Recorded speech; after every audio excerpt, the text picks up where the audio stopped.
Dear Mr. President, this is an overdue alternative message from the people of Romania. It consists of many beautiful phrases, none exceeding 140 characters. Romania is a beautiful country located in Eastern Europe.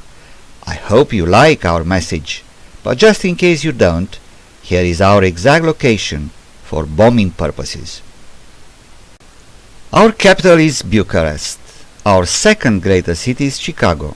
Yes, we immigrated a lot, a bit like your grandfather Friedrich.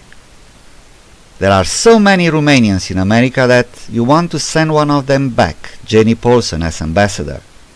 Her family contributed lots of money to your campaign, and therefore she's a very qualified lady. We are sure you appoint people on merits, but, between us, how much is for ambassador to a small country, say Luxembourg? We are descendants of Thracians.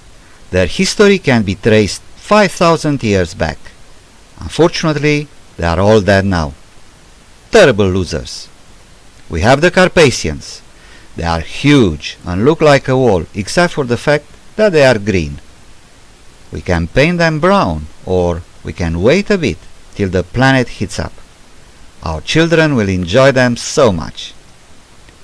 In the south we have a great golf course with thousands of holes. We call it Baragan, and people are cultivating wheat there at the moment. We know you can convince them to start playing golf instead. In Romania we speak Romanian. This is a bit confusing because in America you don't speak American. But let's go back to Romanian, which is a great language. Countries around us, including the French, don't speak Romanian. Losers. By the way, we can tell you confidentially that the French have a verb, tromper, which means to con people. They invented this word only to make you look bad. We are sure about it. Our ladies are beautiful, but they run very fast and don't much like to be grabbed. If you learn our dances, you may get close enough though. We have Count Dracula, who was a great vegetarian. The press didn't like him and called him a vampire. Fake news, I can tell you. We have Vlad the Impaler, a very nice person too. He paid no taxes and had no debts. He didn't need to pay his subcontractors, he just impaled them. The press didn't like him either and said he was Dracula. More fake news. We also had a famous dictator called Ceausescu. He liked alternative facts and signing orders. From time to time he organized elections and of course won them all with 100% of the vote. The press loved him very much and never asked awkward questions, at least the one who survived. The people loved him to death and vice versa. He was only 71 when he kicked the bucket. So sad.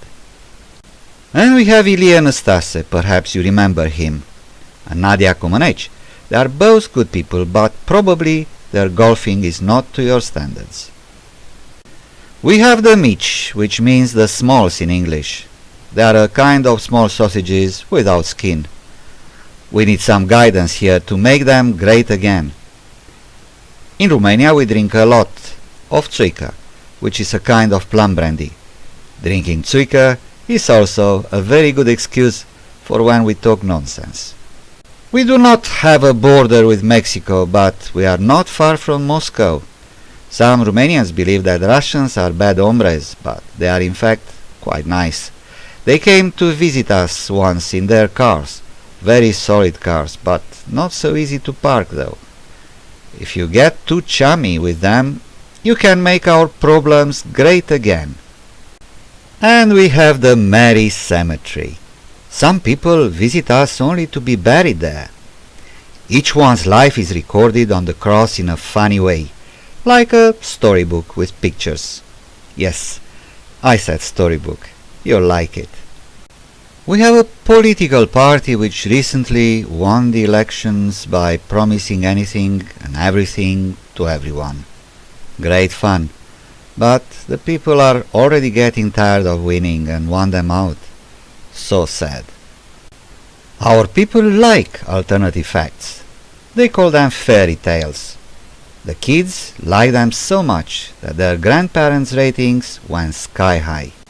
By the way, we hear that your ratings are not so great. But that's not a problem. We can give you a round-shaped chart so that you can adjust the slope and number of participants manually. Call it an alternative chart. This chart can also be used to turn time back.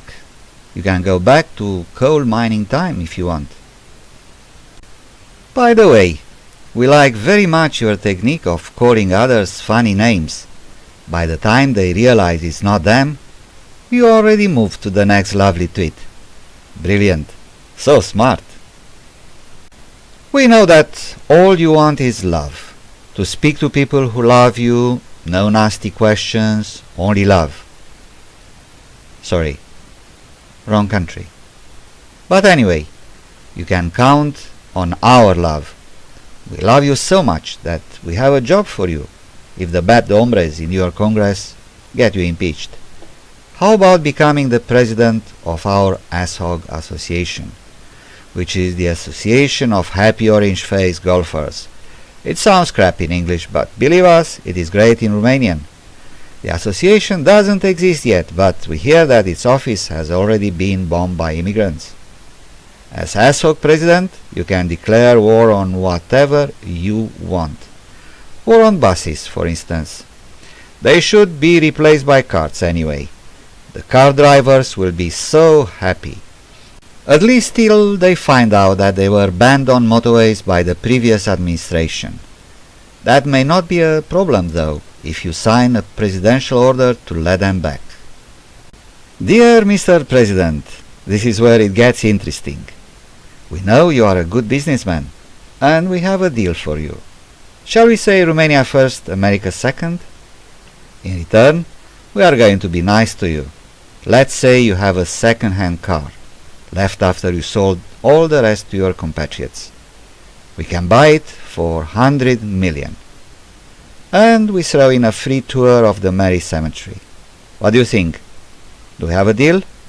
Is it Romania first?